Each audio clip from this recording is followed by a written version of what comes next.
Bonjour à tous. Bien que l'économie puisse sembler complexe, elle fonctionne de manière simple et mécanique. Elle est constituée de quelques pièces simples et d'un grand nombre de transactions simples qui se répètent encore et encore des milliards de fois. Ces transactions sont, par-dessus tout, motivées par la nature humaine et créent trois forces principales qui font avancer l'économie. Numéro 1, la croissance de la productivité. Numéro 2, le cycle de la dette à court terme. Et numéro 3, le cycle de la dette à long terme. Nous allons examiner ces trois forces et voir comment leur superposition crée un bon modèle pour suivre les mouvements économiques et comprendre ce qui se passe actuellement. Commençons par la partie la plus simple de l'économie, les transactions. Une économie est simplement la somme des transactions qui la composent, et une transaction est une chose très simple. Vous effectuez des transactions tout le temps. Chaque fois que vous achetez quelque chose, vous créez une transaction. Chaque transaction consiste pour un acheteur à échanger de l'argent ou un crédit avec un vendeur contre des biens, des services ou des actifs financiers. Le crédit tourne comme l'argent, donc en additionnant l'argent dépensé et le montant du crédit dépensé, vous pouvez connaître le montant total des dépenses. Le montant total des dépenses fait tourner l'économie. Si vous divisez le montant dépensé par la quantité vendue, vous obtenez le prix. Et c'est tout. C'est une transaction. C'est l'élément constitutif de la machine économique. Tous les cycles et toutes les forces d'une économie sont déterminés par les transactions. Donc, si nous pouvons comprendre les transactions, nous pouvons comprendre l'ensemble de l'économie. Un marché est constitué de tous les acheteurs et de tous les vendeurs qui effectuent des transactions pour la même chose. Par exemple, il existe un marché du blé, un marché de l'automobile, un marché boursier et des marchés pour des millions de choses, et l'économie est constituée de toutes les transactions sur tous ces marchés. Si vous additionnez les dépenses totales et la quantité totale vendue sur tous les marchés, vous avez tout ce qu'il faut savoir pour comprendre l'économie. C'est aussi simple que cela. Les particuliers, les entreprises, les banques et les gouvernements effectuent tous des transactions de la manière que je viens de décrire. Ils échangent de l'argent et des crédits contre des biens, des services et des actifs financiers. Le plus gros acheteur et vendeur est le gouvernement, qui se compose de deux parties importantes. Un gouvernement central, qui collecte les impôts et dépense l'argent, et une banque centrale, qui est différente des autres acheteurs et vendeurs, car elle contrôle le montant de l'argent et du crédit dans l'économie. Elle le fait en influençant les taux d'intérêt et en imprimant de l'argent frais. Pour ces raisons, comme nous allons le voir, la Banque centrale est un acteur important dans le flux de crédit. Je veux que vous fassiez attention au crédit. Le crédit est la partie la plus importante de l'économie et probablement la moins comprise. C'est la partie la plus importante parce que c'est la plus grande et la plus volatile. Tout comme les acheteurs et les vendeurs se rendent sur le marché pour effectuer des transactions, les prêteurs et les emprunteurs font de même. Les prêteurs veulent généralement transformer leur argent en argent supplémentaire et les emprunteurs veulent généralement acheter quelque chose qu'ils ne peuvent pas se permettre, comme une maison ou une voiture, ou ils veulent investir dans quelque chose comme la création d'une entreprise. Le crédit peut aider les prêteurs et les emprunteurs à obtenir ce qu'ils veulent. Les emprunteurs promettent de rembourser le montant qu'ils ont emprunté, appelé principal, plus un montant supplémentaire appelé intérêt. Lorsque les taux d'intérêt sont élevés, les emprunts diminuent car ils sont coûteux. Lorsque les taux d'intérêt sont bas, les emprunts augmentent car ils sont moins chers. Lorsque les emprunteurs promettent de rembourser et que les prêteurs les croient, le crédit est créé. Deux personnes peuvent se mettre d'accord pour créer du crédit à partir de rien. Cela semble assez simple, mais le crédit est délicat car il porte différents noms. Dès que le crédit est créé, il se transforme immédiatement en dette. La dette est à la fois un actif pour le prêteur et un passif pour l'emprunteur.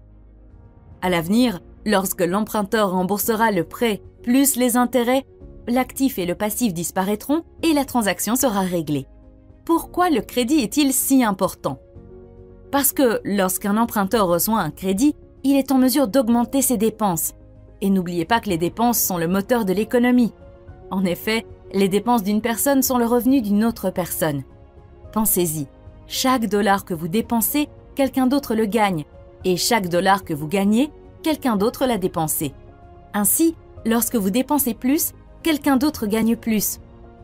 Lorsque les revenus d'une personne augmentent, les prêteurs sont plus disposés à lui prêter de l'argent car elle est désormais plus digne de crédit. Un emprunteur solvable possède deux éléments, la capacité de remboursement et une garantie appelée collatérale. Le fait d'avoir un revenu élevé par rapport à sa dette lui donne la capacité de rembourser. S'il ne peut pas rembourser, il dispose d'actifs de valeur qu'il peut utiliser comme garantie et qui peuvent être vendus. Ainsi, les prêteurs se sentent à l'aise de lui prêter de l'argent. Ainsi, l'augmentation des revenus permet d'augmenter les emprunts, ce qui permet d'augmenter les dépenses, et comme les dépenses d'une personne sont les revenus d'une autre personne, cela conduit à une augmentation des emprunts et ainsi de suite. Ce schéma auto-renforçant conduit à la croissance économique et explique l'existence de cycles.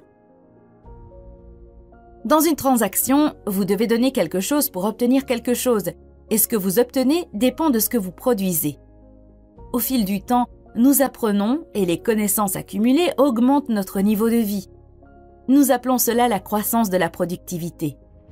Ceux qui sont inventifs et travailleurs augmentent leur productivité et leur niveau de vie plus rapidement que ceux qui sont complaisants et paresseux, mais ce n'est pas nécessairement vrai à court terme. C'est à long terme que la productivité compte le plus, mais c'est à court terme que le crédit compte le plus. Cela s'explique par le fait que la croissance de la productivité ne fluctue pas beaucoup et qu'elle n'est donc pas un facteur important des fluctuations économiques. La dette l'est, car elle nous permet de consommer plus que nous ne produisons lorsque nous l'acquérons et elle nous oblige à consommer moins que nous produisons lorsque nous devons la rembourser. Les fluctuations de la dette se produisent en deux grands cycles. L'un dure de 5 à 8 ans, l'autre de 75 à 100 ans. Bien que la plupart des gens ressentent les fluctuations, ils ne les voient généralement pas en cycle, car ils les voient de trop près, jour après jour, semaine après semaine. Dans ce chapitre, nous allons prendre du recul et examiner ces trois grandes forces, ainsi que la manière dont elles interagissent pour constituer nos expériences. Comme nous l'avons mentionné, les fluctuations de la courbe ne sont pas dues à la quantité d'innovation ou au travail acharné, elles sont principalement dues à la quantité de crédit. Imaginons, pour une seconde, une économie sans crédit. Dans cette économie, la seule façon d'augmenter mes dépenses est d'augmenter mes revenus, ce qui m'oblige à être plus productive et à faire plus de travail. L'augmentation de la productivité est le seul moyen d'assurer la croissance. Puisque mes dépenses sont le revenu d'une autre personne, l'économie croît chaque fois que moi ou quelqu'un d'autre sommes plus productifs. Si nous suivons les transactions et jouons le jeu, nous verrons une progression comme une courbe de croissance de la productivité. Mais parce que nous empruntons, nous avons des cycles.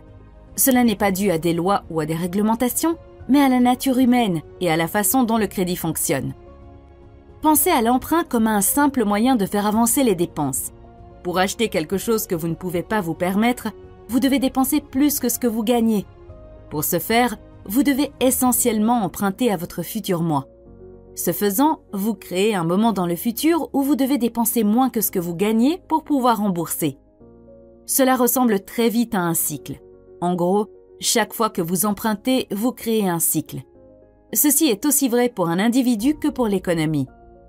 C'est pourquoi il est si important de comprendre le crédit, car il déclenche une série mécanique et prévisible d'événements qui se produiront à l'avenir. C'est ce qui différencie le crédit de l'argent. L'argent est ce avec quoi vous réglez vos transactions. Lorsque vous achetez une bière à un barman en espèces, la transaction est réglée immédiatement.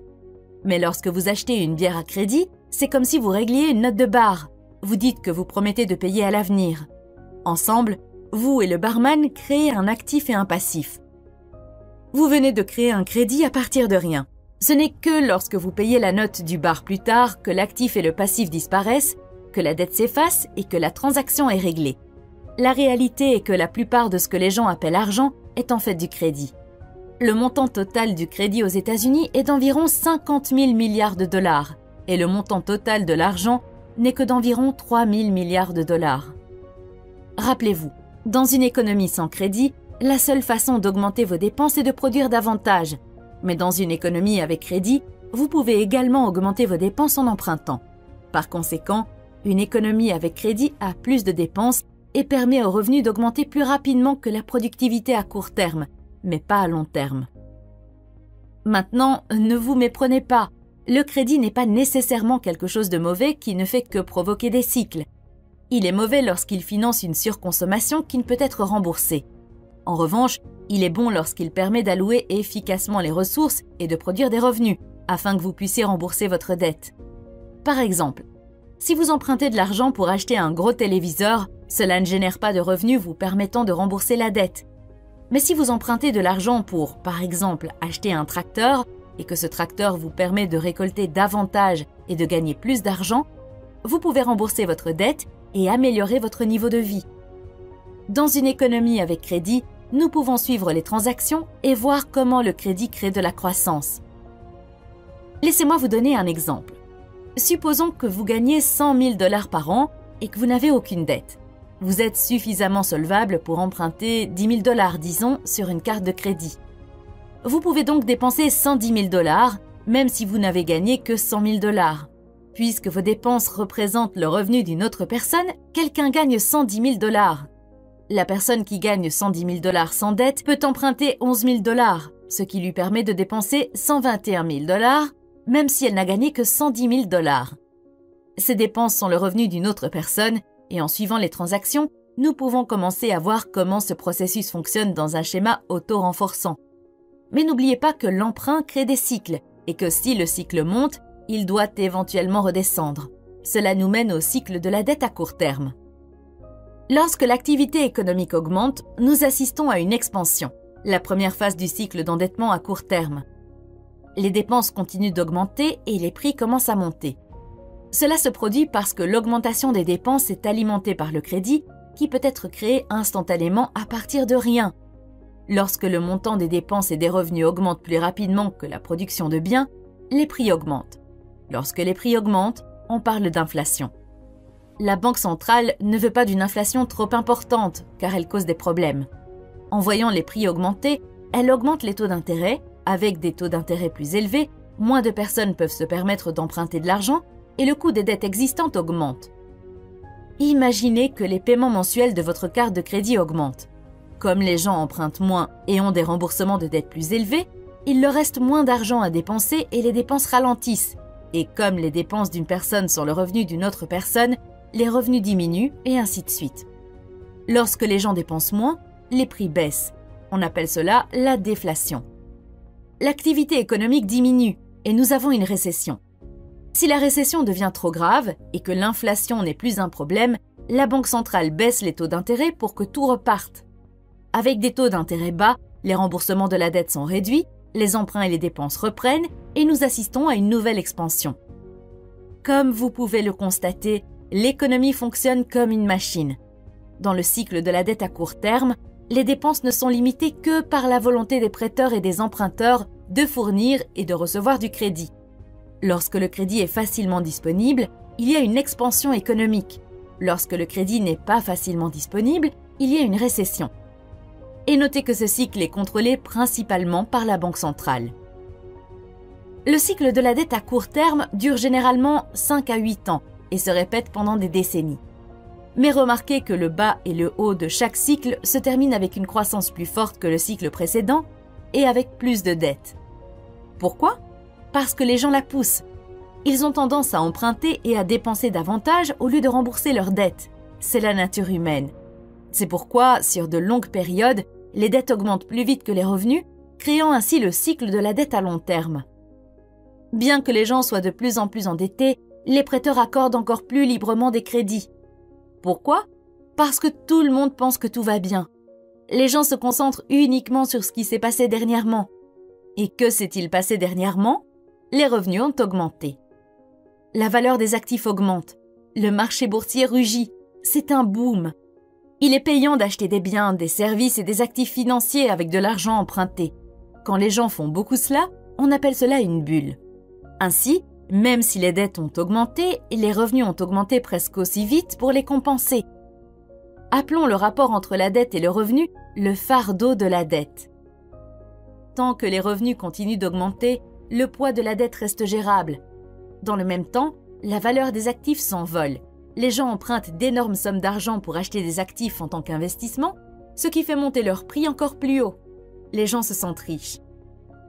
Ainsi, même avec l'accumulation de nombreuses dettes, la hausse des revenus et de la valeur des actifs permet aux emprunteurs de rester solvables pendant longtemps. Mais cela ne peut évidemment pas continuer éternellement. Au fil des décennies, le poids de la dette augmente lentement, entraînant des remboursements de plus en plus importants. À un moment donné, les remboursements de la dette commencent à augmenter plus vite que les revenus, obligeant les gens à réduire leurs dépenses. Et comme les dépenses d'une personne sont les revenus d'une autre, les revenus commencent à baisser, ce qui rend les gens moins solvables et entraîne une baisse des revenus. Les remboursements de la dette continuent d'augmenter, ce qui fait baisser encore plus les dépenses et le cycle s'inverse. C'est le pic d'endettement à long terme. Le fardeau de la dette est tout simplement devenu trop lourd. Pour les États-Unis, l'Europe et une grande partie du reste du monde, cela s'est produit en 2008. Cela s'est produit pour la même raison qu'au Japon en 1989 et aux États-Unis en 1929. Maintenant, l'économie commence à se désendetter. Dans le cadre d'un désendettement, les gens réduisent leurs dépenses, les revenus baissent, le crédit disparaît, les prix des actifs chutent, les banques sont mises sous pression, la bourse s'effondre, les tensions sociales augmentent et l'ensemble commence à se nourrir dans l'autre sens. Lorsque les revenus diminuent et que les remboursements de dettes augmentent, les emprunteurs sont mis à mal. N'étant plus solvables, le crédit se tarit et les emprunteurs ne peuvent plus emprunter suffisamment d'argent pour rembourser leurs dettes. Pour combler ce trou, les emprunteurs sont contraints de vendre des actifs. Cette ruée vers la vente d'actifs inonde le marché en même temps que les dépenses diminuent. C'est alors que le marché boursier s'effondre. Le marché immobilier s'effondre et les banques ont des problèmes. Comme le prix des actifs chute, la valeur des garanties que les emprunteurs peuvent apporter diminue. Cela rend les emprunteurs encore moins solvables. Les gens se sentent pauvres. Le crédit disparaît rapidement. Moins de dépenses, moins de revenus, moins de richesses, moins de crédit, moins d'emprunteurs et ainsi de suite. C'est un cercle vicieux. Cela ressemble à une récession, mais la différence ici est que les taux d'intérêt ne peuvent pas être abaissés pour sauver la situation. En cas de récession, la baisse des taux d'intérêt permet de stimuler les emprunts. Cependant, dans le cas d'un désendettement, la baisse des taux d'intérêt ne fonctionne pas, car les taux d'intérêt sont déjà bas et atteindront bientôt 0%. La stimulation prend donc fin. Aux États-Unis, les taux d'intérêt ont atteint 0% pendant le désendettement des années 1930, puis à nouveau en 2008. La différence entre une récession et un désendettement est que, dans le cas du désendettement, le fardeau de la dette des emprunteurs est tout simplement devenu trop lourd et ne peut être allégé par une baisse des taux d'intérêt. Les prêteurs se rendent compte que les dettes sont devenues trop importantes pour être remboursées intégralement. Les emprunteurs ont perdu leur capacité de remboursement et leurs garanties ont perdu de la valeur. Ils se sentent paralysés par leurs dettes, ils n'en veulent même plus. Les prêteurs cessent de prêter, les emprunteurs cessent d'emprunter, considérer que l'économie n'est pas solvable, tout comme un individu. Alors, que faire face à un désendettement? Le problème est que le poids de la dette est trop élevé et qu'il faut le réduire. Cela peut se produire de 4 façons. 1. Les entreprises et les gouvernements réduisent leurs dépenses. 2. Les dettes sont réduites grâce à des défauts de paiement et des restructurations. 3. La richesse est redistribuée entre les nantis et les démunis.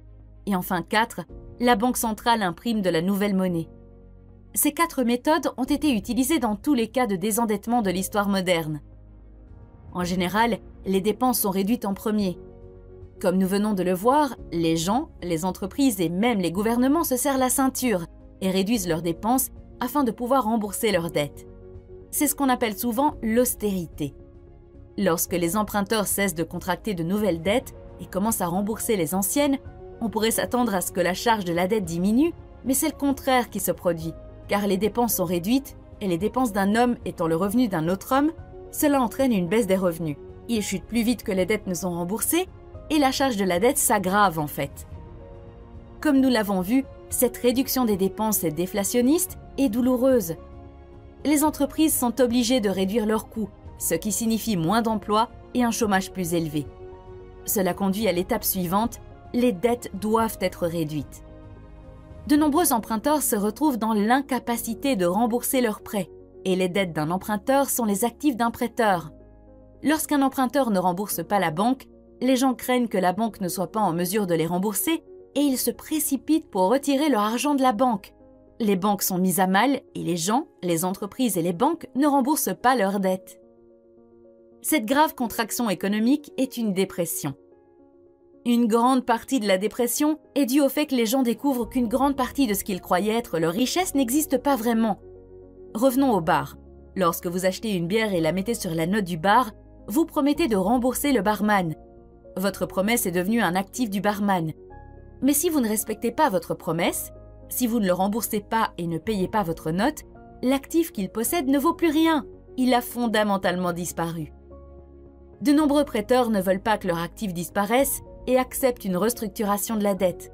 La restructuration de la dette signifie que les prêteurs sont moins remboursés ou remboursés sur une plus longue période ou avec un taux d'intérêt inférieur à celui qui avait été convenu au départ. D'une certaine manière, le contrat est rompu de façon à réduire la dette. Les prêteurs préfèrent avoir un peu de quelque chose que tout le reste. Même si la dette disparaît, la restructuration de la dette entraîne une disparition plus rapide des revenus et de la valeur des actifs, de sorte que le fardeau de la dette continue de s'alourdir. Comme la réduction des dépenses, la réduction de la dette est également douloureuse et déflationniste. Tout cela a un impact sur le gouvernement central, car la baisse des revenus et de l'emploi signifie que le gouvernement perçoit moins d'impôts. Dans le même temps, il doit augmenter ses dépenses car le chômage a augmenté. De nombreux chômeurs n'ont pas d'économie suffisante et ont besoin du soutien financier du gouvernement. De plus, le gouvernement crée des plans de relance et augmente ses dépenses pour compenser la baisse de l'économie. Les déficits budgétaires du gouvernement explosent lors du désendettement car il dépense plus qu'il ne gagne en impôts. C'est ce qui se passe lorsque vous entendez parler de déficit budgétaire aux informations. Pour financer leur déficit, les gouvernements doivent soit augmenter les impôts, soit emprunter de l'argent.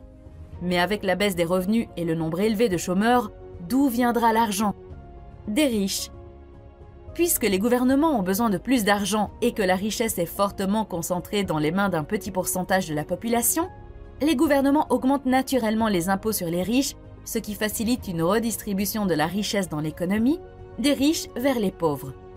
Les pauvres, qui souffrent, commencent à en vouloir aux riches.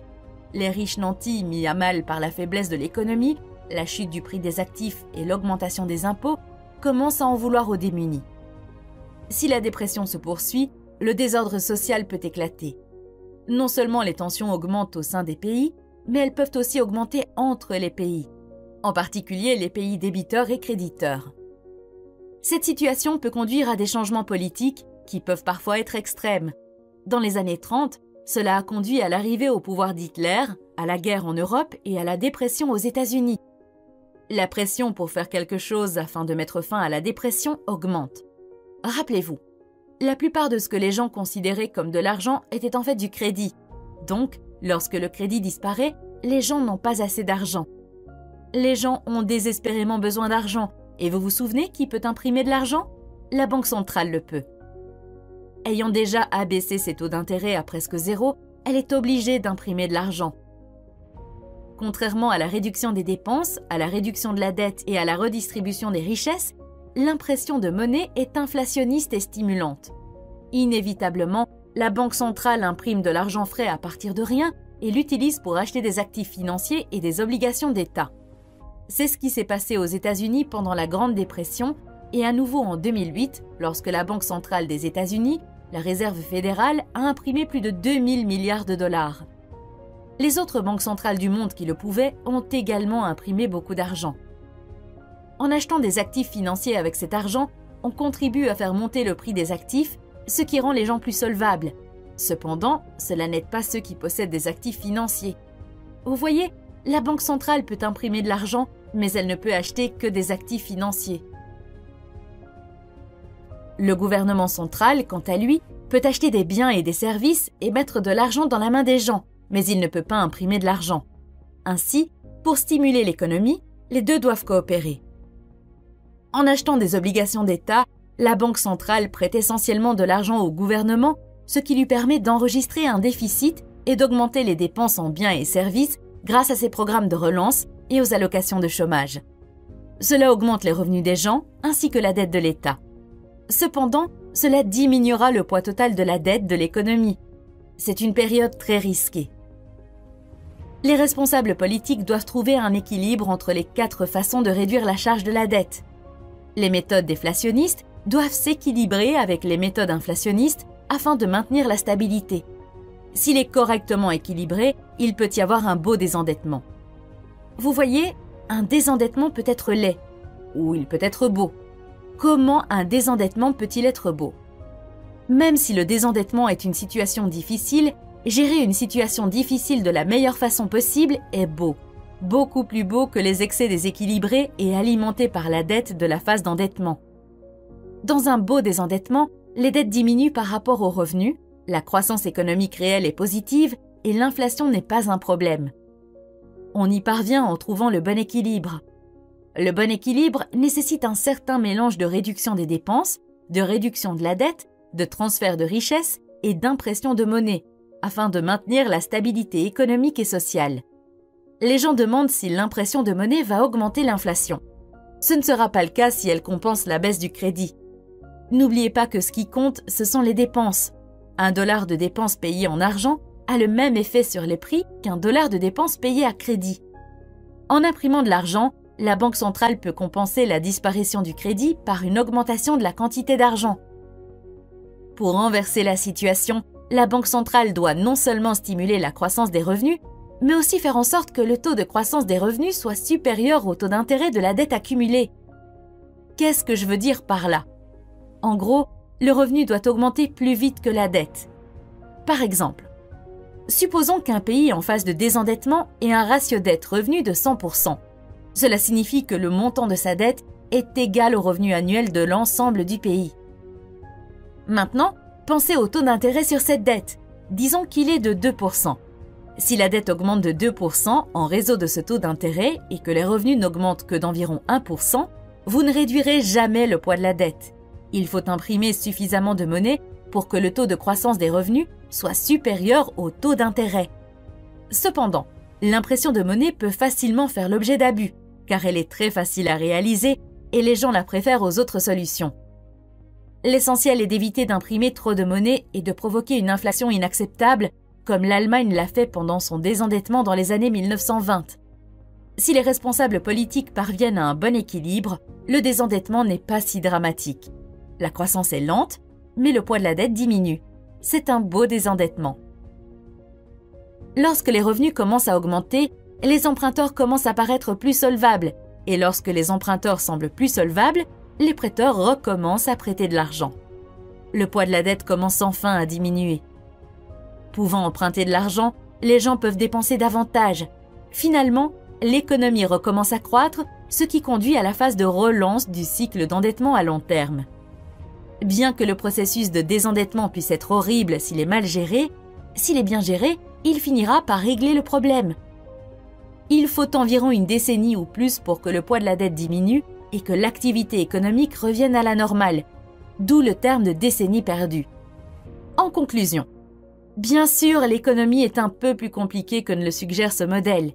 Cependant, en superposant le cycle d'endettement à court terme au cycle d'endettement à long terme, puis en les superposant tous les deux à la ligne de croissance de la productivité, on obtient un modèle raisonnablement bon pour voir où nous avons été, où nous sommes maintenant et où nous allons probablement. Donc, en résumé, il y a 3 règles empiriques que j'aimerais que vous reteniez de tout ceci. La première, ne laissez pas vos dettes augmenter plus vite que vos revenus, car elles finiront par vous écraser. Deuxièmement, ne laissez pas le revenu augmenter plus vite que la productivité, car vous finirez par ne plus être compétitif. Et troisièmement, faites tout ce que vous pouvez pour augmenter votre productivité, car à long terme, c'est ce qui compte le plus. Ce sont des conseils simples pour vous et pour les décideurs politiques. Vous pourriez être surpris, mais la plupart des gens, y compris la plupart des décideurs politiques, n'y prêtent pas suffisamment attention. Ce modèle a fonctionné pour moi et j'espère qu'il fonctionnera pour vous.